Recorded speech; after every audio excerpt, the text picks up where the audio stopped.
Lolita is short for Dolores. Since I'm not on close personal terms with this movie, maybe I should call it that. Is that what passes for a joke these days? I don't know. I didn't know that Lolita is actually a comedy. It's a dark comedy, but a comedy nonetheless. Of course, this is early Stanley Kubrick. It's got an interesting cast, interesting tone, plenty of controversy. But what's it like to watch this movie today? Is it still funny? Does it hold up at all? Does it seem like a Kubrick movie? It's pretty early Kubrick. Does it seem like something he made? Does it still have something to say about living and loving and longing in America? Well, the answer is sort of, yes, and probably. If you want a bunch of historical detail about this movie, it has a pretty long Wikipedia page that you can check out. I'm going to focus a little more on analysis, my thoughts, in other words.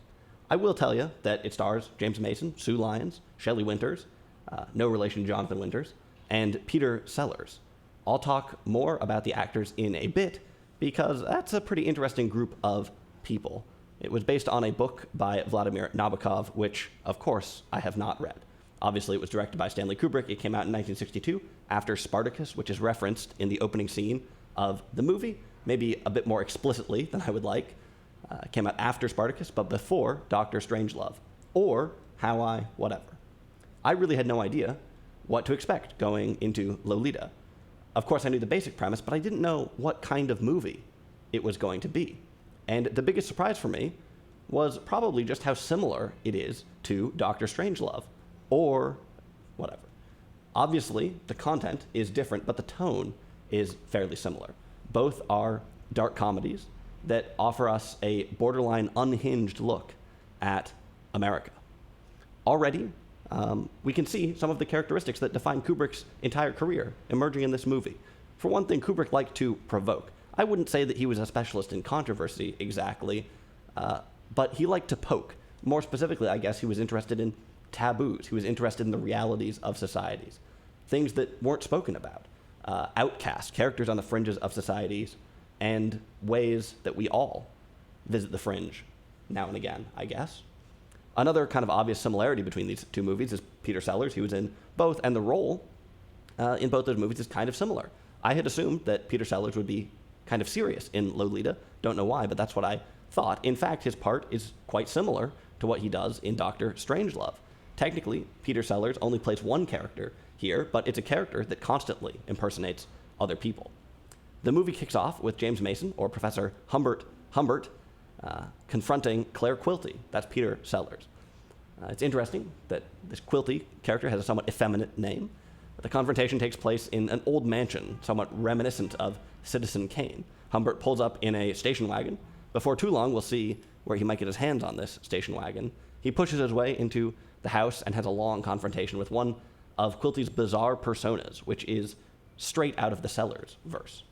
This is only one of many impersonations that Sellers will do. I was honestly caught off guard by the beginning, and generally by how goofy Peter Sellers is in this movie. I think this opening scene is probably a little bit too long. Sellers' routine kind of fell flat for me, and the whole thing feels a bit like a hokey framing device that directors are contractually obligated to put into literary adaptations.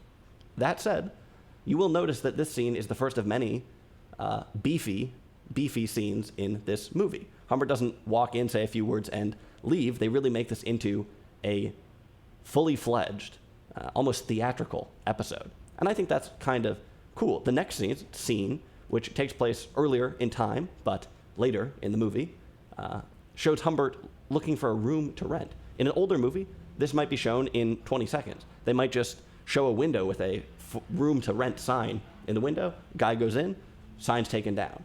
Here, it's another theatrical episode. Before too long, we'll get to some much shorter snippets, but you can see from the beginning that this is a beefy movie, I guess I would say. It is a pretty long movie, all things considered. Getting back to this opening scene, this framing device, it does at least do a good job of setting up some of the moments that come later on. For instance, the next time you see the station wagon, or the next time you see Quilty, you have a feeling about what might happen. You might also find some symbolic value in this Keynesian, not that kind of Keynesian, mansion that the film opens with, or it might seem like a strange sidetrack from the main setting of the film. Like I said, this movie is kind of long, and in general, I think it's efficient, but I have mixed feelings about the opening scene. In some ways, though, it does sum up the entire movie. It gives us Sellers and Mason, who represent two crucial poles of the movie. James Mason was 53 when Lolita came out. He made his career in classic movies, and he's playing a classic character here in some ways. James Mason in particular was great at playing characters who are just starting to come apart at the seams, like me. Maybe the best example of this is Bigger Than Life. That's a very interesting movie. Peter Sellers represented something completely different. In 1962, his film career was still in its early days, but it would be about to pick up sharply. The Pink Panther would come out in 1963, although not everybody remembers that Peter Sellers was not top billed in that movie. David Niven was. David Niven was born the year after James Mason, by the way. In some ways, that movie, The Pink Panther, has a similar dynamic with its leads, although the whole thing is clearly a bit less serious. Of course, the other piece of those movies is the love interest. Claudia Cardinale, we're still talking about The Pink Panther, sorry. Claudia Cardinale was 28 years younger than David Niven. She's still alive, in fact, whereas David Niven died in 1983. That really puts things into perspective. I mention this here because the age gap is a big factor in Lolita 2, and because Peter Sellers would go on to be this destabilizing character in a lot of movies, often playing against more traditional archetypes, I guess. Anyway, Peter Sellers is an interesting actor. He played a lot of roles that were somewhat subversive, and Lolita is no different. Quilty is an offbeat character, coded as queer to some extent. I think in the book, he was less prominent, but more extreme. I'm not going to speculate on the changes they made because I haven't read the book, but I think some of the tweaks were pretty interesting, mainly to appease the censors, but they may have had other dramatic outcomes too. What makes Sellers interesting to me is that he rose to fame sort of between subversive archetypes, sort of between different eras of subversion. You can see Peter Sellers hanging out with the Beatles in the Get Back documentary or in The Magic Christian. And in some ways, it seems like they're on the same wavelength. But in other ways, it doesn't. He was 15 years older than the Beatles. I feel like this movie has more math than usual in it, but bear with me. Sellers was basically a little bit too early for the counterculture. In Lolita, he is kind of a beatnik, but maybe he was also a bit too late for that. I think this is one of the things that makes Sellers' character so enigmatic, and possibly one of the reasons that Sellers himself was such a mysterious guy. Watching Lolita today, it really comes across as a movie about traditional America and classic Hollywood, with James Mason and Peter Sellers representing two different angles of this. Mason is traditional. Sellers is destabilizing. Quilty, his character, is a bit deviant. He's a bit of a creep. On paper, surely he's the antagonist, but there's something a little bit endearing in how he plays the role. He almost seems like the Cheshire Cat, this mischievous provocateur who makes Humbert very nervous whenever he shows up. One of the defining characteristics of Lolita is that it takes a traditional moral landscape, like you'd find in a classic movie, and flips it on its head. In a classic movie, Humbert would probably be the good guy. You know, on paper, Quilty, clearly the bad guy. Humbert, clearly the good guy. But that's not really what happens when you start to watch this movie. And partly, I guess, it's sort of obvious why. Humbert is stuck with this huge, obvious, severe, crippling character flaw. And I think we're getting to one of the things that made this movie so dangerous to people. One of the reasons why it was controversial, not just because of the content, but also because it was empathetically fraught. People were maybe confused with how they were supposed to watch it, with who the good guys were, with how they were supposed to empathize, with how they're supposed to feel. It was an unstable movie, I would assume. Today, I think things are a bit different. I'm not going to speculate too much about then versus now. I honestly don't really know how people felt about the movie in 1962. I don't know how everybody feels about it now, but I suspect that most modern viewers will see Humbert as a creep from start to finish, with few redeeming qualities. That isn't to say that the movie has aged badly, though. I think it might actually be more potent than ever. one thing that really stuck out to me in Lolita is how James Mason embodies so many traits of the classic American hero. He plays from the playbook. He reads from the script of the leading man of 1952 or 1942, the classic hero. For instance, at one point, one of the women in his life discovers something about him. I won't spoil it, but they uncover one of his secrets. They confront him, and he says, "Oh, that's so easy to explain. It's a hallucination. You're crazy." This is an underrated moment, I think. Kubrick is seemingly picking up on the pernicious trend of hysteria in classic Hollywood, the origin of the term gaslight. Well, technically it was a play first, but I think the way that Kubrick builds James Mason's character is incisive. And I think, in general, throughout most of Kubrick's movies, the sort of satirical edge that his characters have, I think is one of his strongest traits. In a classic movie, a lot of the things that James Mason does would be virtuous. They'd be seen as good. In classic Hollywood, when men are controlling, they're strong. When men are jealous, they're devoted, right? These things are spun as a virtue. And like I said, Kubrick really dials in. He really gets this classic archetype. But here, they don't make Humbert seem like a virtuous hero. They make him seem more like a psychopath, at least to modern audiences, I think. Even for previous generations, who maybe would have felt the movie balanced a bit differently, I think this is still kind of the crux of the movie, this instability of classic characters and ideas. Maybe people would have experienced a bit more directly as they wondered who they were supposed to empathize with or who was the good guy. Whereas now, maybe it's a little bit more clear who the bad guy is, at least. I think either way, that sort of instability drives the movie. Of course, you can't talk about Lolita without talking about Lolita. Lolita, the character, is balanced in a somewhat similar way as Humbert's character is. Going into the movie, I wasn't sure if Lolita was going to look like a kid. Was she going to have a teddy bear, sell Girl Scout cookies? Would she be coded as a child, or would she be coded more as an adult? You might expect the movie to really try to play up the inappropriate nature of the relationship, which is sort of the defining characteristic of the story. You might think they'd play that up by making her seem younger, by making it seem more atrocious or whatever. Actually, it's kind of the opposite. Sue Lyons was 14 when the movie was made, but she is costumed and scripted mainly like an older person. She is sexualized, no doubt about it. If you didn't know she was 14, you might not realize it. Of course, audiences at the time would basically be guaranteed to know how old she was. I think that was a big part of the marketing, which actually raises another question about should we view this as shock cinema, some sort of exploitation film? I wouldn't say exactly, but certainly there's some level of a meta-comment in this movie about how film has treated young women in the past. Even if Sue Lyons was 16 or 18 or 30, the age gap between her and James Mason would still be wild. But it's interesting that they choose to make her look a bit older rather than a bit younger. Maybe this was somehow going to appease the censors. In some ways, I guess it makes things less shocking, maybe.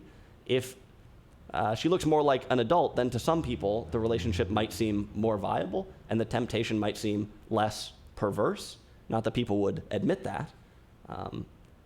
But it might be easier to relate with James Mason, I guess. On the other hand, if everybody watching the movie would have known that she's 14, then it might seem particularly twisted for her to be sexualized, for her to be forced into the shoes of a traditional love interest, almost as if the filmmakers here, almost as if Kubrick is playing the same role that Humbert did. Again, maybe it's a meta-comment about filmmakers in the 50s and how they maybe would have done this, with Kubrick being more enlightened, with him playing a similar game, but for subversive means. It's a little hard to know. Just like Humbert reminds us of classic male protagonists, though, these heroes of the 1940s and 50s, I think that Lolita also is reminiscent of leading ladies, young leading ladies from that era. The 1940s and the 1950s featured plenty of teenage actresses, some who had started as child stars and grown up into more sexualized roles. Most of them were at least a few years older than Sue Lyons, but they might not have acted very much different. In Lolita, like I said, we're still reading from the classic playbook.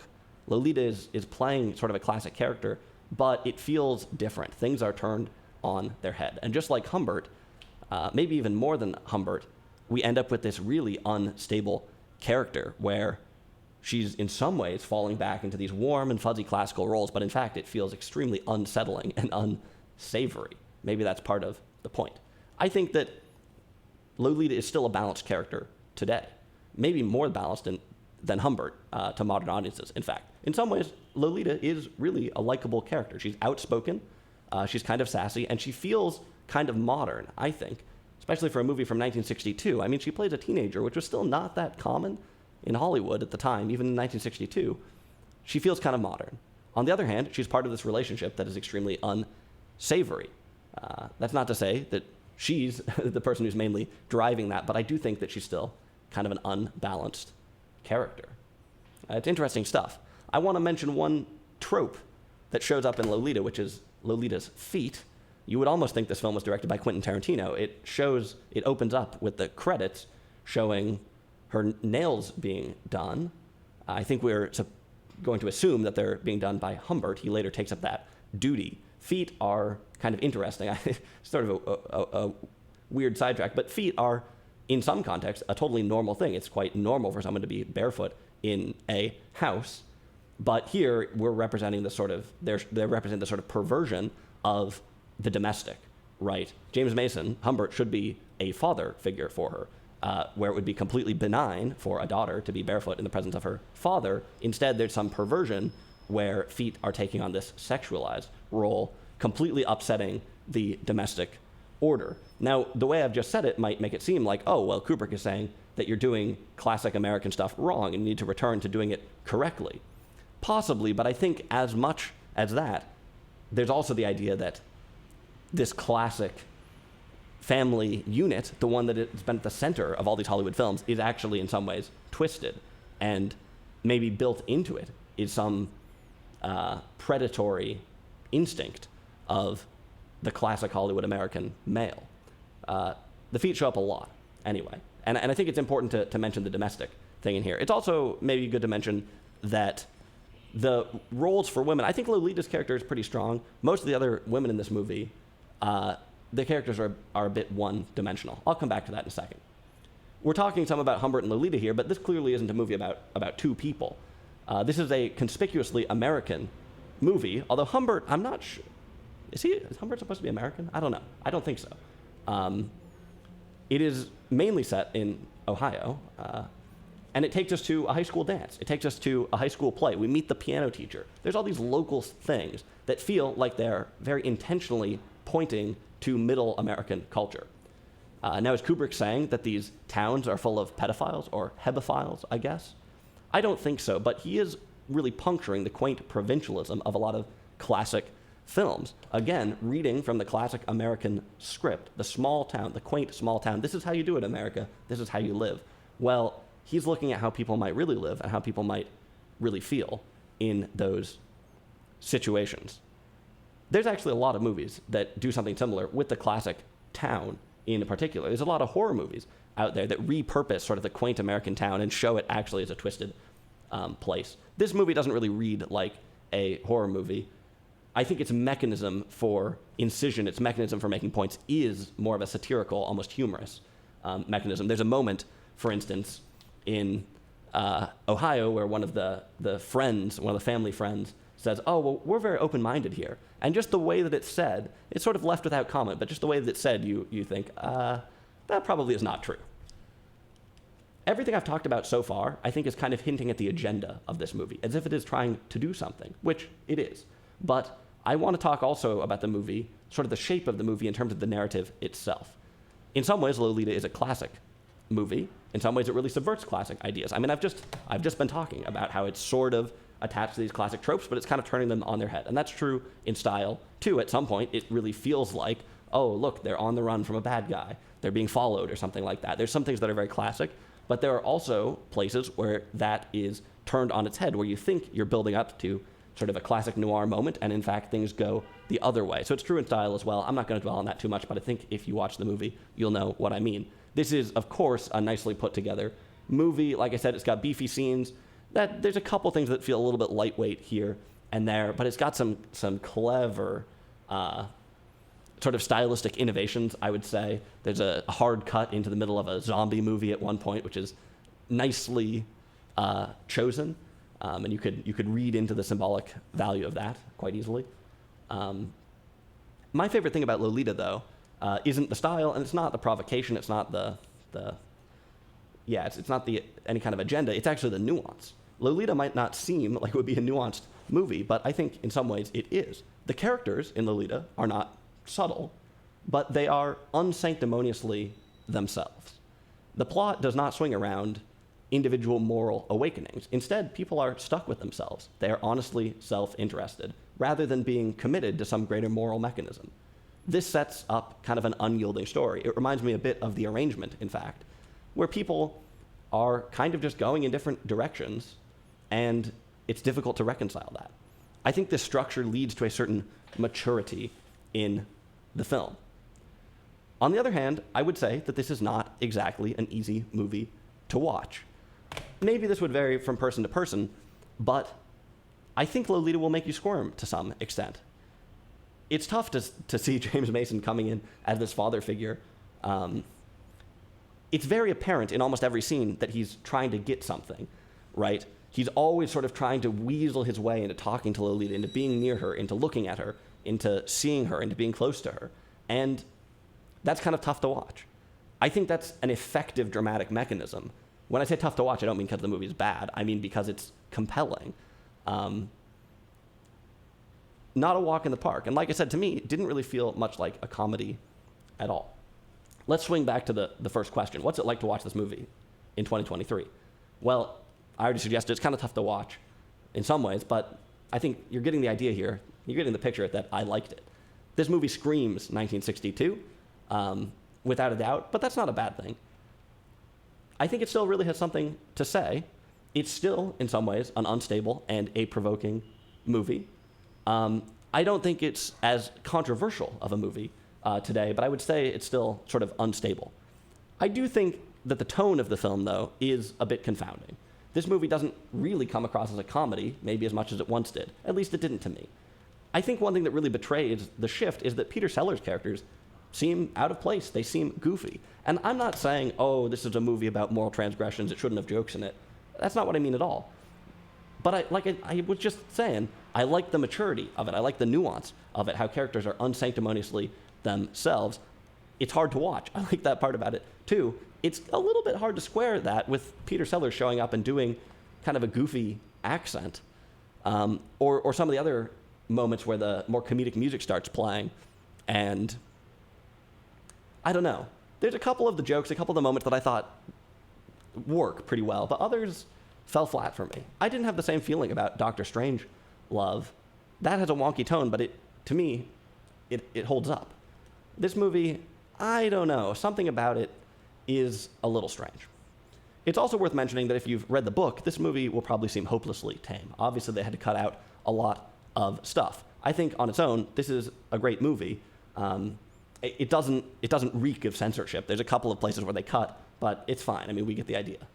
I'm not sure it's a great adaptation, but like I said, it's a great movie. I do have one secret reason I mentioned in the beginning for why I reviewed this. Of course, I'm interested in Kubrick. It's a good classic movie to fill in. It's a good movie in general. But it's also setting us up for next week, where I'm going to review something that will truly blow your mind. I'll give you one hint only, which is this. So, I will see you next week in 3 dimensions.